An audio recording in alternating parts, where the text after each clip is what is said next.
नमस्कार दोस्तों, आप सभी का स्वागत है। आज हम इस वीडियो में श्रीमद् भगवत गीता के 7वें अध्याय का महात्म्य पढ़ेंगे।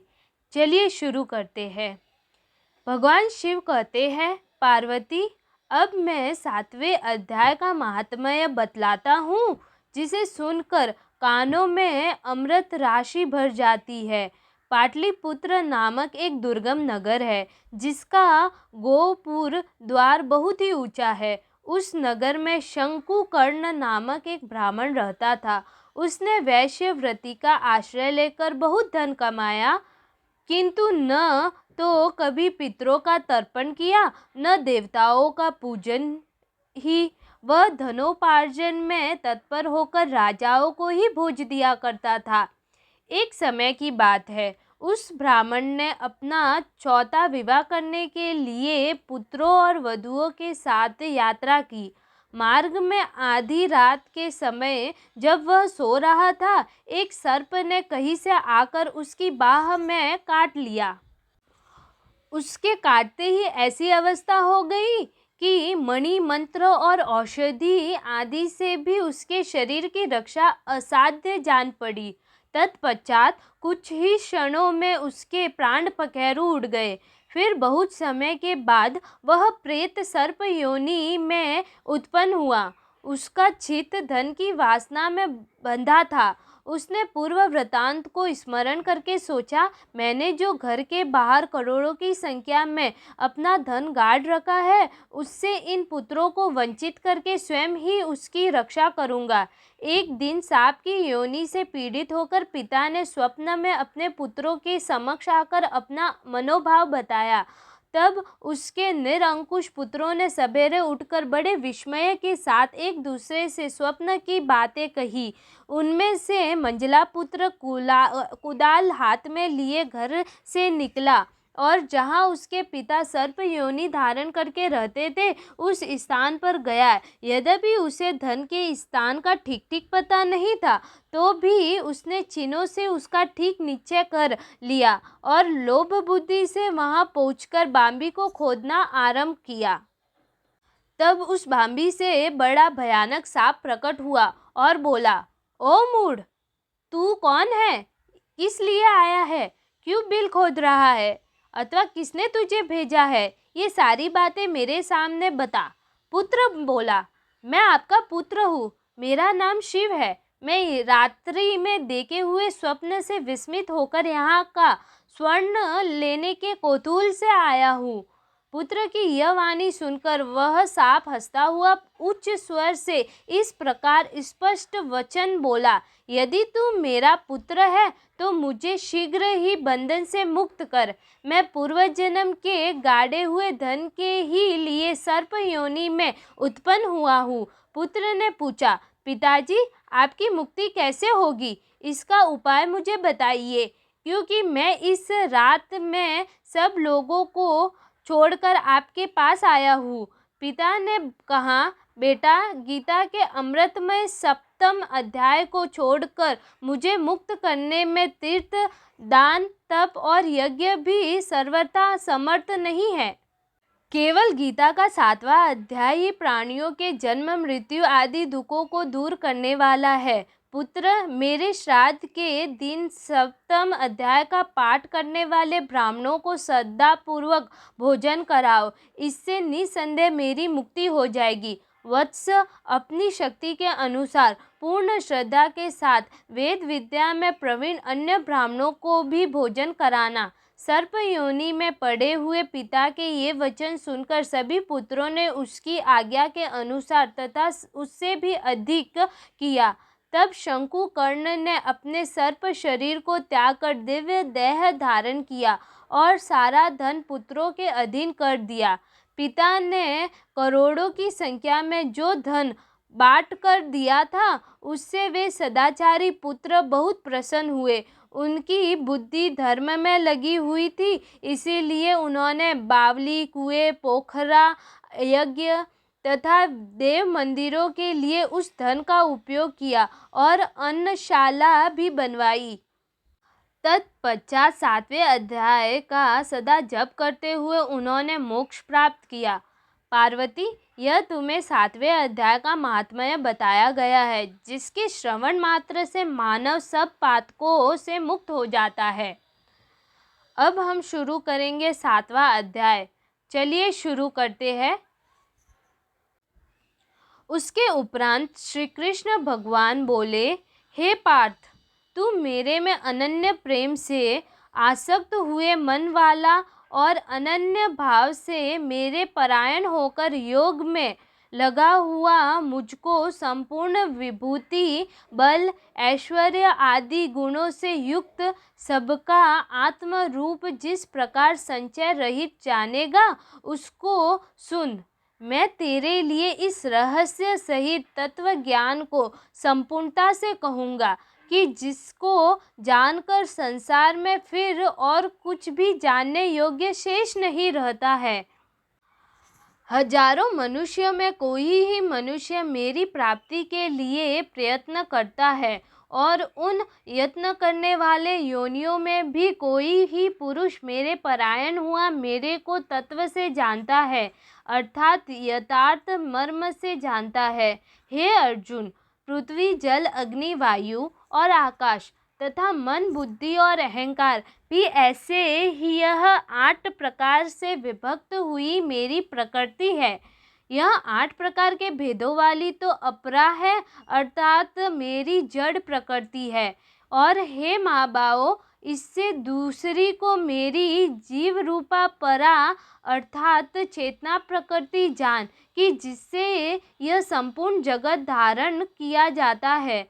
हे अर्जुन, तू ऐसा समझ कि संपूर्ण भूत इन दोनों प्रकृतियों से ही उत्पत्ति वाले हैं, और मैं संपूर्ण जगत का उत्पत्ति तथा प्रलय रूप हूँ, अर्थात संपूर्ण जगत का मूल कारण हूँ। इसीलिए हे धनंजय, मेरे से सिवा किंचित मात्र भी दूसरी वस्तु नहीं है। यह संपूर्ण जगत सूत्र में सूत्र के मणियों के सदृश मेरे में गुथा हुआ है। हे अर्जुन, जल में मैं रस हूँ तथा चंद्रमा और सूर्य में प्रकाश हूँ, और संपूर्ण वेदों में ओमकार हूँ, तथा आकाश में शब्द और पुरुषों में पुरुष तत्व हूँ। पृथ्वी में पवित्र गंध और अग्नियों में तेज हूँ, और संपूर्ण भूतों में उनका जीवन हूँ, अर्थात जिससे वे जीते हैं वह मैं हूँ, और तपस्वियों में तप हूँ। हे अर्जुन, तू संपूर्ण भूतों का सनातन कारण मेरे को ही जान। मैं बुद्धिमानों की बुद्धि और तेजस्वियों का तेज हूँ। हे भारत श्रेष्ठ, मैं बलवानों का आसक्ति और कामनाओं से रहित बल अर्थात सामर्थ्य हूँ, और सब भूतों में धर्म के अनुकूल अर्थात शास्त्र के अनुकूल काम हूँ। और भी जो सत्व गुण से उत्पन्न होने वाले भाव है, और जो रजोगुण से तथा तमोगुण से होने वाले भाव है, उन सबको तू मेरे से ही होने वाले है ऐसा जान, परंतु वास्तव में उनमें मैं और वे मेरे में नहीं है। गुणों के कार्य रूप सात्विक, राजस और तामस, इन 3 प्रकारों के भावों से अर्थात राग, द्वेष आदि विकारों से और संपूर्ण विषयों से यह सब संसार मोहित हो रहा है। इसीलिए इन तीनों गुणों से परे मुझ अविनाशी को तत्व से नहीं जानता, क्योंकि यह अलौकिक अर्थात अति अद्भुत त्रिगुणमयी मेरी योग माया बड़ी दुस्तर है। परंतु जो पुरुष मेरे को ही निरंतर भजते हैं, वे इस माया को उल्लंघन कर जाते हैं, अर्थात संसार से तर जाते हैं। ऐसा सुगम उपाय होने पर भी माया द्वारा हारे हुए, ज्ञान वाले और आसुरी स्वभाव को धारण किए हुए तथा मनुष्यों में नीच और दूषित कर्म करने वाले मूढ़ लोग तो मेरे को नहीं भजते हैं। हे भारतवंशियों में श्रेष्ठ अर्जुन, उत्तम कर्म वाले अर्थात जिज्ञासु और ज्ञानी अर्थात निष्कामी, ऐसे 4 प्रकार के भक्त जन मेरे को भजते हैं। उनमें भी नित्य मेरे में एक ही भाव से स्थित हुआ अनन्य प्रेम भक्ति वाला ज्ञानी भक्त अति उत्तम है, क्योंकि मेरे को तत्व से जानने वाले ज्ञानी को मैं अत्यंत प्रिय हूँ और वह ज्ञानी मेरे को अत्यंत प्रिय है। यद्यपि ये सब ही उदार है अर्थात श्रद्धा सहित मेरे भजन के लिए समय लगाने वाले होने से उत्तम है, परंतु ज्ञानी तो साक्षात मेरा स्वरूप ही है, ऐसा मेरा मत है। क्योंकि वह स्थिर बुद्धि ज्ञानी भक्त अति उत्तम गति स्वरूप मेरे में ही अच्छी प्रकार स्थित है, जो बहुत जन्मों के अंत के जन्म में तत्व ज्ञान को प्राप्त हुआ ज्ञानी सब कुछ वासुदेव ही है, अर्थात वासुदेव के सिवा अन्य कुछ है ही नहीं। इस प्रकार मेरे को भजता है वह महात्मा अति दुर्लभ है। हे अर्जुन, जो विषय आसक्त पुरुष है वो तो अपने स्वभाव से परे हुए तथा उन भोगों की कामना द्वारा ज्ञान से भ्रष्ट हुए उस नियम को धारण करके, अर्थात जिस देवता की पूजा के लिए जो नियम लोक में प्रसिद्ध है उस नियम को धारण करके अन्य देवताओं को भजते हैं अर्थात पूजते हैं। जो सकामी भक्त जिस देवता के स्वरूप को श्रद्धा से पूजना चाहता है उस भक्त की मैं उस ही देवता के प्रति श्रद्धा को स्थिर करता हूँ। वह पुरुष उस श्रद्धा से युक्त हुआ उस देवता के पूजन की चेष्टा करता है और उस देवता से मेरे द्वारा ही विधान किए हुए उन इच्छित भोगों को निसंदेह प्राप्त होता है, परंतु उन अल्प बुद्धि वालों का वह फल नाशवान है तथा वे देवताओं को पूजने वाले देवताओं को प्राप्त होते हैं और मेरे भक्त चाहे जैसे ही भजे शेष में वे मेरे को ही प्राप्त होते हैं। ऐसा होने पर भी सब मनुष्य मेरा भजन नहीं करते। इसका कारण यह है कि बुद्धिहीन पुरुष मेरे अनुत्तम अर्थात जिससे उत्तम और कुछ भी नहीं ऐसे अविनाशी परम भाव को अर्थात अजन्मा अविनाशी हुआ भी अपनी माया से प्रकट होता हूँ, ऐसे प्रभाव को तत्व से न जानते हुए मन इंद्रियों से परे मुझ सच्चिदानंद घन परमात्मा को मनुष्य की भांति जन्म कर व्यक्ति भाव को प्राप्त हुआ मानते हैं। अपनी योग माया से छिपा हुआ मैं सबको प्रत्यक्ष नहीं होता हूँ, इसीलिए यह अज्ञानी मनुष्य मुझ जन्म रहित अविनाशी परमात्मा को तत्व से नहीं जानता है, अर्थात मेरे को जन्मने मरने वाला समझता है। हे अर्जुन, पूर्व में व्यतीत हुए और वर्तमान में स्थित तथा आगे होने वाले सब भूतों को मैं जानता हूँ, परंतु मेरे को कोई भी श्रद्धा भक्ति रहित पुरुष नहीं जानता।